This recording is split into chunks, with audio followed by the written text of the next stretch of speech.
Pagdating po niya galing Hong Kong, isinbi agad kay dating Pangulong Rodrigo Duterte ang warrant of arrest na inilabas ng International Criminal Court noon pang Biyernes. At hanggang mailipat siya sa Villamor Air Base ay kwestiyon ng kampo ni Duterte ang pagkakaaresto sa kanya at ang jurisdiksyon ng ICC. Saksi, si Maki Pulido.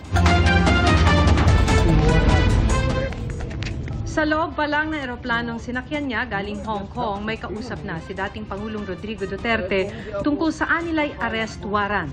A warrant of arrest. So, you will just have to kill me. Kung hindi ako papayag, kung kakampi ka dyan sa mga puti. We're just going through the process.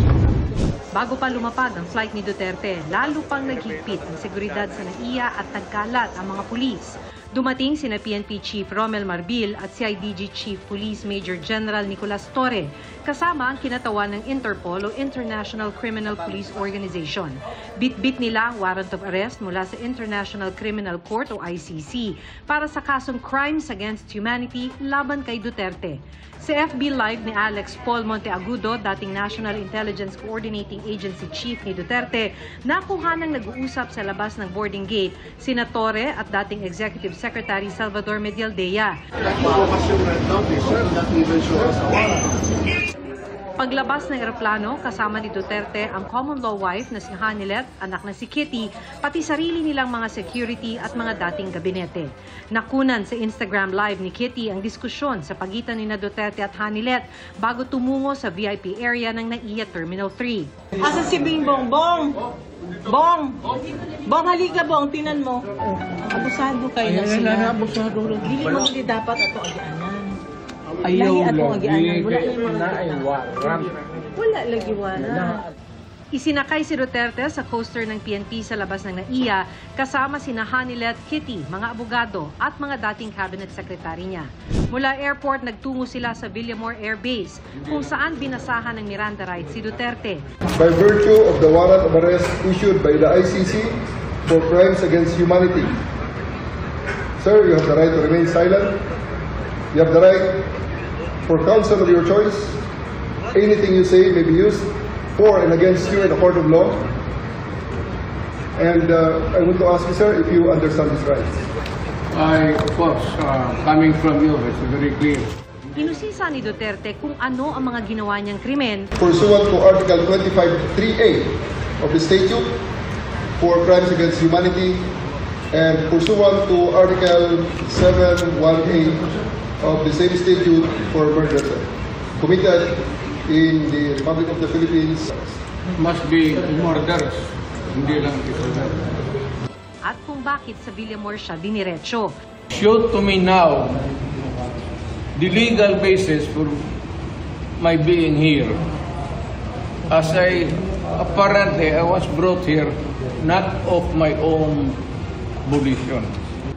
Kinwestiyon naman ng ilang miyembro ng dati niyang gabinete ang jurisdiksyon ng ICC. Ikot general naman kayo.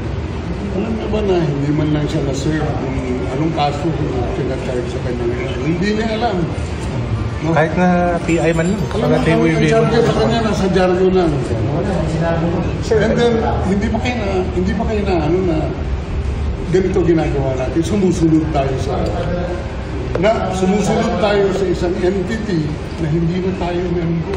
Nag-withdraw na tayo. Questionable warrant of arrest. Ano naman po, sir? Sa loob ng Kalayaan Hall, pinakain ng dating Pangulo at chinekap ng doktor.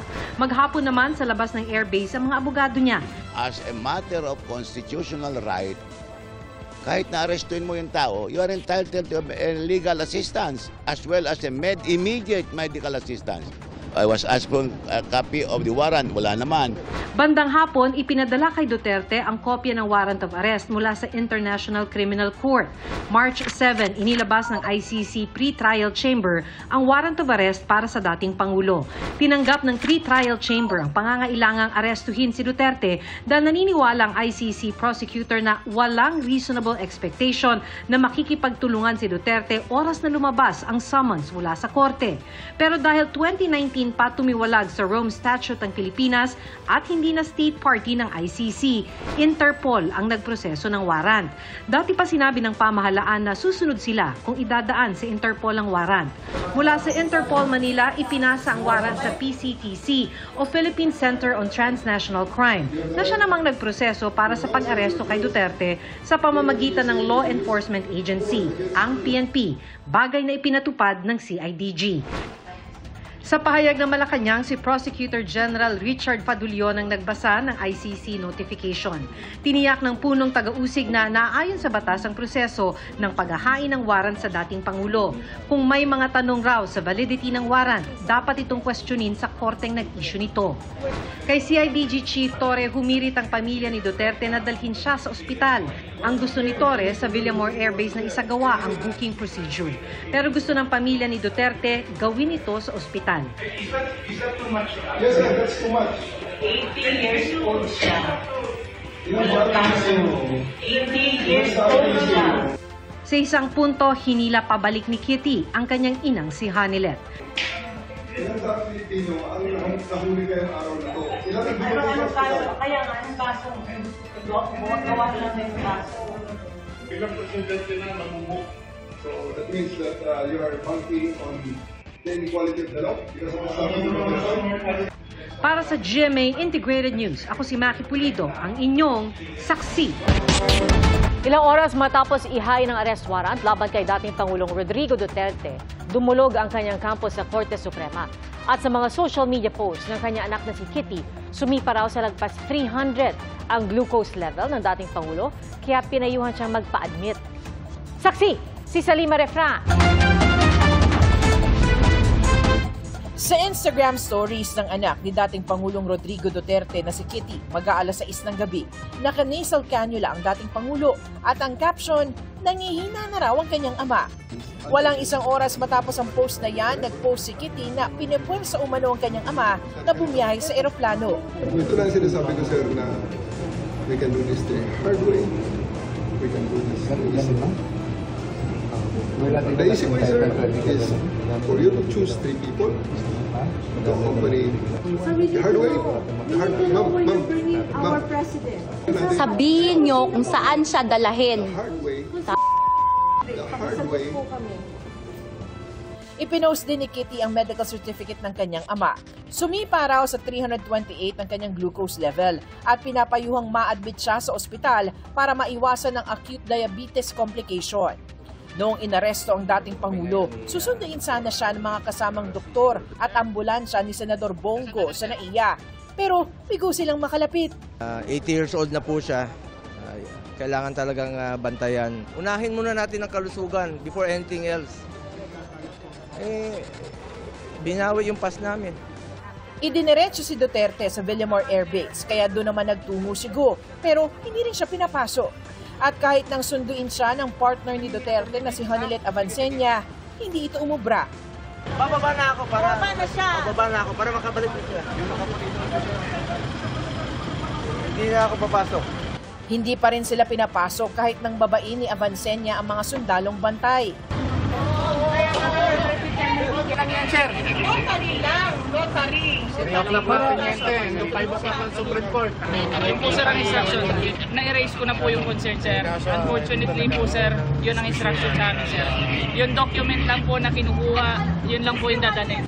Sa pamamagitan ng kanilang mga abogado, nagpasaklolo na sa Korte Suprema si dating Pangulong Duterte at Senador Bato de la Rosa para pigilan ang pagsunod ng Pilipinas sa ICC at sa pagpapatupad ng warrant nito laban kay Duterte. Sa Petition for Certiorari and Prohibition, sinabing labag sa batas ang pagtalima ng Pilipinas sa warrant ng ICC at pinikwestiyon ang constitutionality ng pag-aresto sa kanya. Hiling din ng petitioner temporary restraining order, preliminary prohibitory and mandatory injunction at permanent injunction and prohibition na nagbabawal sa pagsunod, pakikipag-ugnayan at pakikipagtulungan sa ICC at pagtulong sa Interpol sa pagpapatupad ng anumang legal na aksyon mula sa ICC.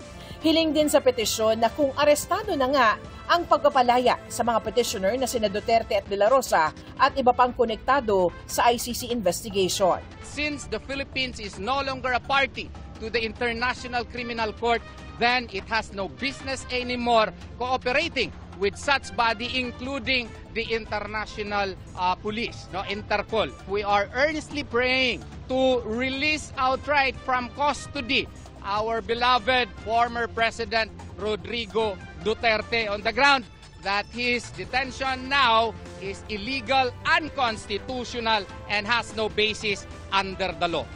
Respondent sa petisyon, sina Executive Secretary Lucas Bersamin, DOJ Secretary Boying Rimulya, DILG Secretary John Vic Rimulya, PNP Chief General Romel Marbil, CIDG Director General Nicolas Torre III, Solicitor General Menardo Guevara, DFA Secretary Enrique Manalo, AFP Chief General Romeo Browner at Bureau of Immigration Commissioner. Sinusubukan pa namin makuha ang panig ng mga respondent. Samantala, sabi naman ni Chief Presidential Legal Counsel Juan Ponce Enrile, hindi raw bunga ng batas sa Pilipinas ang mga kinakaharap ni Duterte, kundi ng ICC. Kaya hindi raw tama na sisihin niya ang pamahalaan. Dapat daw makakuha ang mga abogado ng dating Pangulo ng kopya ng mga kaso laban sa kanya para malaman kung bakit siya pinaaresto. Wala raw kinalaman ang Philippine domestic laws sa kanyang problemang legal. Para sa GMA Integrated News, ako si Salima Refra ng inyong saksi. Nagtipon sa iba't ibang lugar sa bansa ang ilang grupo at mga naulila umano sa extrajudicial killings sa Duterte drug war. Umaasa silang ang pagkaaresto ng dating Pangulo, unang hakbang tungo sa hustisya. Saksi, si Tina Panganiban Perez. Bit-bit ang mga litrato ng mga pinatay sa Duterte drug war. Nagtipon sa isang misa ang kanilang mga kaanak sa isang simbahan sa Payatas, Quezon City. Si Teresita Campo, inabutan pang buhay ang anak niyang si Jonald habang nakahandusay sa kalsada sa Payatas noong November 27, 2016. Ni hindi niya alam kung dahil ito sa sumbong sa droga, dahil pinatay at hindi nalitis.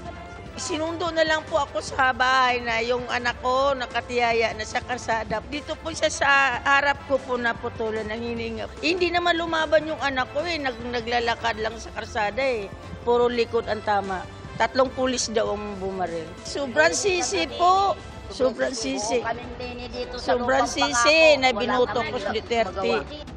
Bigla namang pinasok ng mga pulis ang bahay ni Maria Belendaa noong August 21, 2016 at pinatay umano ang anak niyang si Marcelo Daa Jr. at 4 na katrabaho. Yung pumasok ng mga pulis may dalang bayong at ang laman manok, yung pala ang laman sa ilalim ay baril. Nakikiusap yung isa na ikulong lang sila, nakaluhod. Ikinatuwa nila ang pagkakaaresto kay Duterte na nawaraw ay mapanagot sa mga pagpatay. May kulong po siya. Yan lang po. Pagbayaran niya lahat yung mga dapat pagbayaran niya. Dahil yung mga tao doon, pwede naman ikulong yun kung dapat hindi niya pagpapatayin. Ang misang ito ay naglalayo magbigay pasasalamat sa pagkakaaresto kay dating Pangulong Duterte at ipanalangin na rin ang hustisya para sa mga biktima ng extrajudicial killings. Makasaysayang sorpresa ito na nadakip at na offer na yung warrant of arrest kay Presidente Duterte at possible na tutuloy-tuloy na ang kaso sa International Criminal Court at ito ay talagang maging taon na ng jubileo, kalayaan at hustisya lalong-lalo na para sa mga AJK families na nag-survive. Sa hiwalay na misa sa Sacred Heart Parish, may mensahe rin ng tiyuhid ni Kian de los Santos, ang 17 anyos na ayon sa mga saksi ay kinaladkad ng mga pulis at kahit nagmamakaawa na ay binaril kinalaunan sa kanilang anti-drug operation. Yung aking ang pamangkin hindi nga nadala sa korte. Ang daming akusasyon na binato noong pinatay ito. Mapalad ang ating Pangulo dahil mabibigyan siya ng pagkakataon na ipagtanggol ang kanyang sarili. Ayon sa isa sa mga abogadong tumutulong sa reklamo, nangangalap pa rin ng impormasyon ang ICC. Investigation pa rin. Ito kasing itong stage ito, hindi pa siya kaso. Iniimbestigahan kasi ngayon sino ang may kasalanan. Ang hinihingi ng ICC ay impormasyon. Okay. Kung kaya niyang pumunta doon at ibigay yung impormasyon na tama at hindi magsisinungaling lang o magde-deny lang, ay aba, uusad tayo. Sa Welcome Rotonda, nagtipon din ang iba't ibang grupo at mga kaanak na mga pinaslang sa drug war. Sinong makakapagsabi na kaming mga dukha, kaming mga mahihirap ay makakapagpa-aresto ng isang makapangyarihan at abusadong tao? Totoo naman na walang kasalanan ng mga mahal namin sa buhay. Bakit binigyan kaagad ng kamatayan? Hinatulang kaagad. Pero ang kagaya ni Duterte, bakit binibigyan siya ng protection? Nabigyan pa siya ng pag-asa na makulong sa magandang kulungan. Naiiyak ako kanina pa nang nalaman kong nahuli na si Duterte.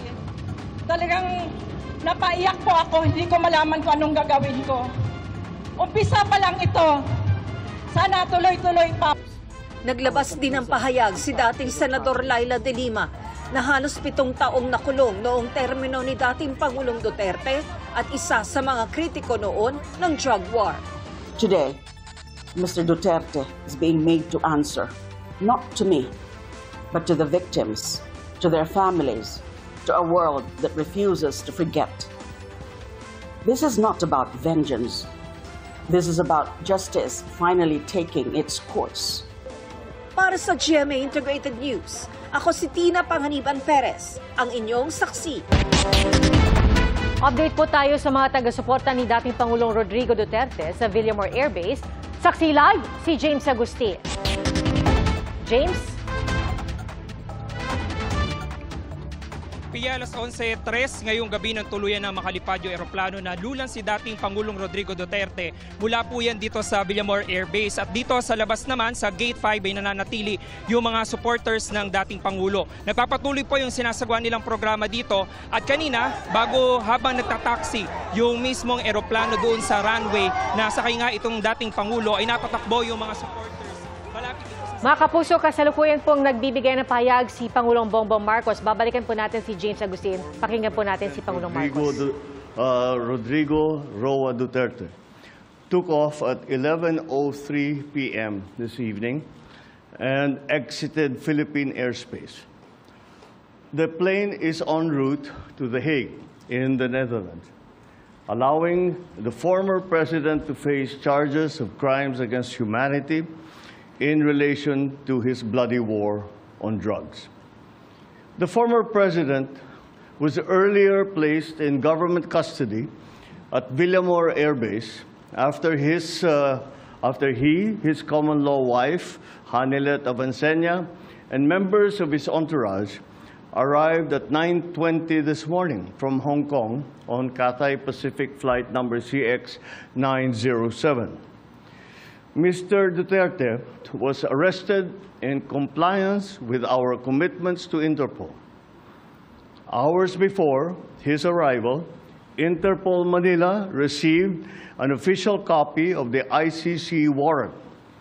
This prompted the Prosecutor General of the Department of Justice to serve the warrant. Interpol asked for help, and we oblige because we have commitments to the Interpol, which we have to fulfill. If we don't do that, they will no longer help us with other cases involving Filipino fugitives abroad. This is what the international community expects of us as the leader of a democratic country that is part of the community of nations. So I'm sure that the details that surround what has happened today are familiar to you. I just wanted to make very, very clear and give you the facts for the departure of former President Duterte from the Philippines. Thank you. Thank you very much, Mr. President. Kanina po ay nagpaabot ng tanong ang mga miyembro ng Malacanang Press Corps at atin po itong sasagutin.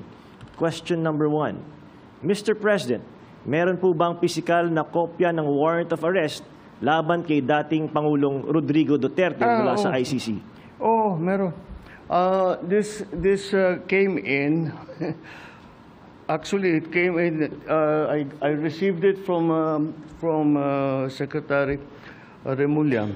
I received it at 3 a.m. last night, and I looked at it, and we went back and forth. 6:30, he wrote me again, and he said, "We have it already. We have the warrant of arrest from Interpol." And I said, okay, we'll put all our plans into place, and sige, let's proceed as we had discussed. Now, that's what happened. So yes, there is a very clear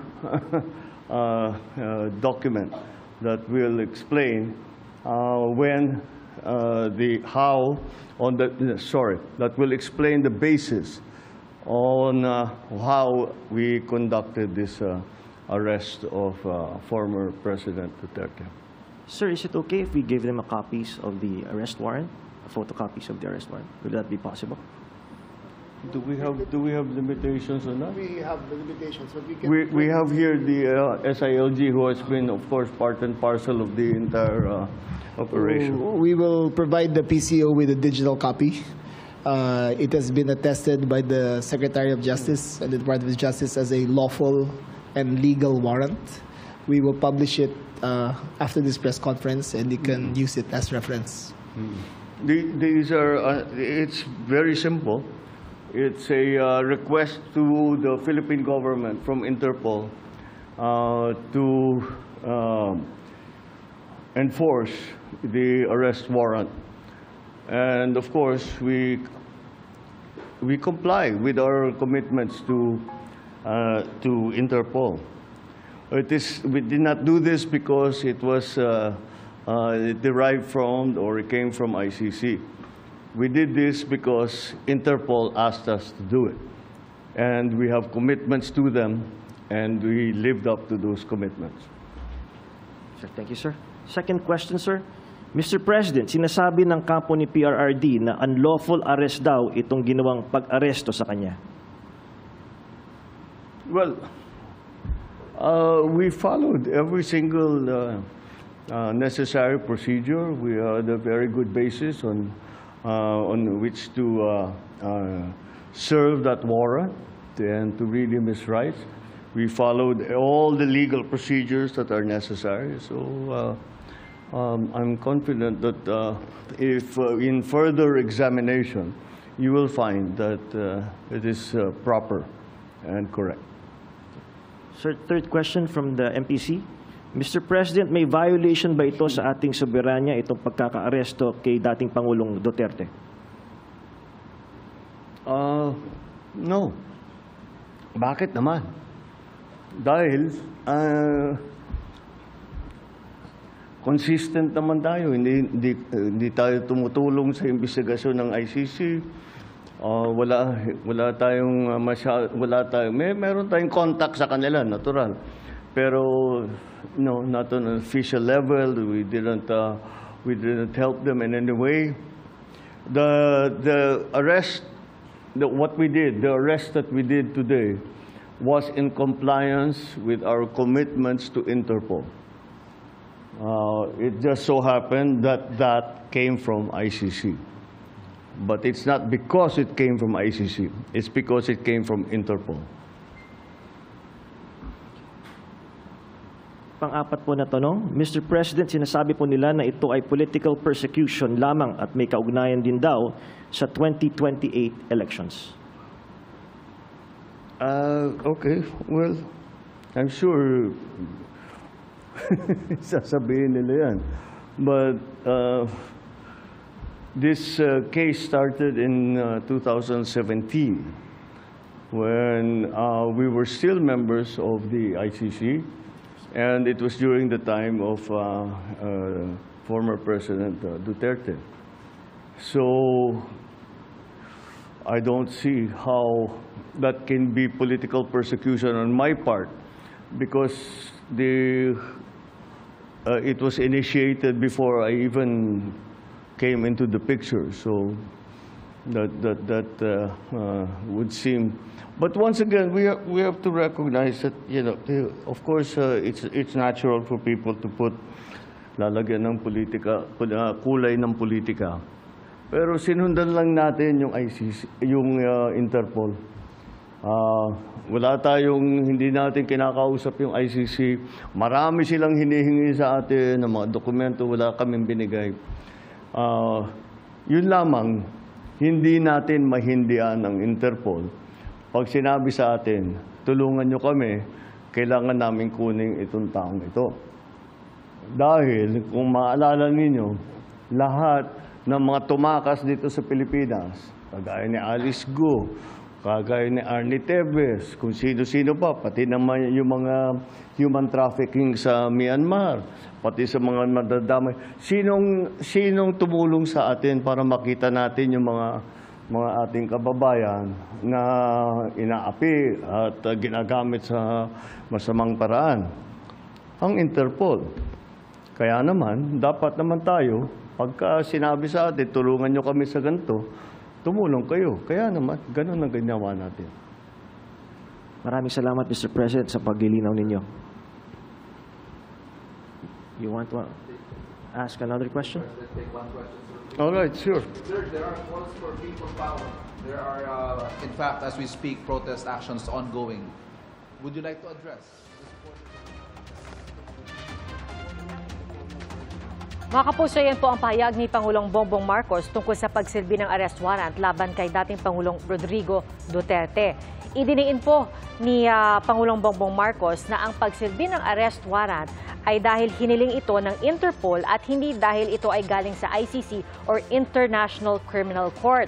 Ilang beses pong sinabi ni Pangulong Bongbong Marcos na ang request para isilbi o para ihain ang arrest warrant ay nanggaling sa Interpol at dahil mayroon tinatawag na commitment ang ating bansa sa Interpol ay wala raw siyang ibang magagawa kundi sundin o tuparin itong hiling ng Interpol. Sabi nga po ni Pangulong Bongbong Marcos, makailang beses na raw tayong tinulungan ng Interpol kaya marapat lamang na tuparin natin ang ating commitment sa Interpol. At sinabi rin ni Pangulong Bongbong Marcos na sinunod ng ating pamahalaan lahat ng necessary legal procedures para maisilbi ang arrest warrant laban kay dating Pangulong Rodrigo Duterte. At mismong si Pangulong Bongbong Marcos na rin ang nagkumpirma na ang eroplanong lulan si dating Pangulong Duterte ay papunta na sa The Hague, Netherlands at doon po haharap si dating Pangulong Rodrigo Duterte sa mga